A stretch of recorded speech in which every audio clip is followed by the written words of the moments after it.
Playoff hopes on the line. Welcome back to sports, everyone.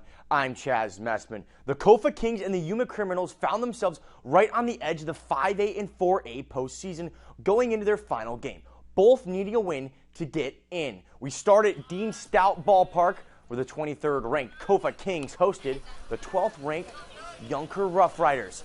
Bottom of the 5th inning, Kofa down 1-0.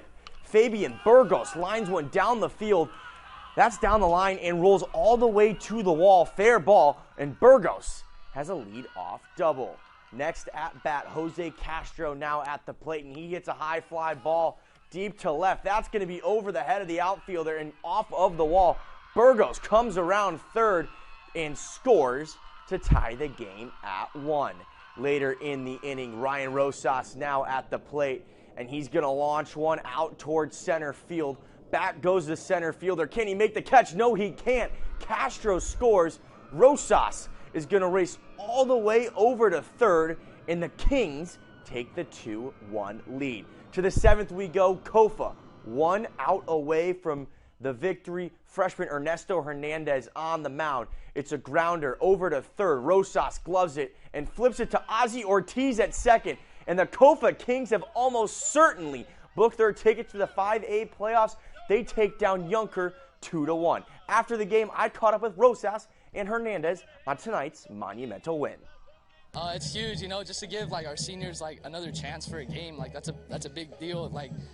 Some of these dudes aren't gonna play. We don't give up. We're relentless. Like our motto, reps, REPS, and relentless. Just trying to get better day in, day out. It means everything. Having my coach trust me, my teammates on the field, it's awesome. Speed. I have a lot off speed, then mixing the fastball, curveball, and then having the confidence to put a ball down the middle and have my defense have my back.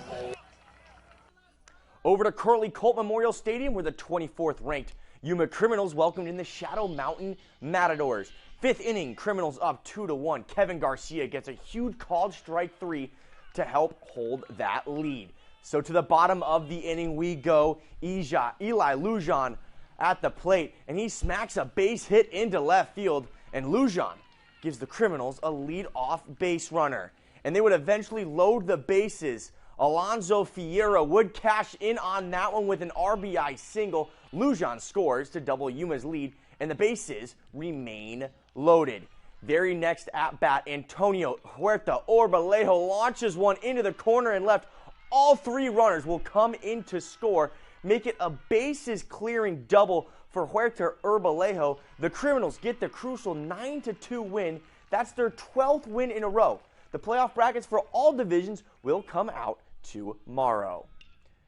The San Luis Sidewinders took down the Cibola Raiders on the baseball diamond 7-1 today in each squad's final game of the regular season. 2 hits for Arnold Jimenez in what is likely to be the end of the season for both teams. On the softball side, it would be the Lady Raiders who would come out on top, 11-0, 3 hits for Juliana Laura, as the Lady Raiders are set to make the 6A play-in games.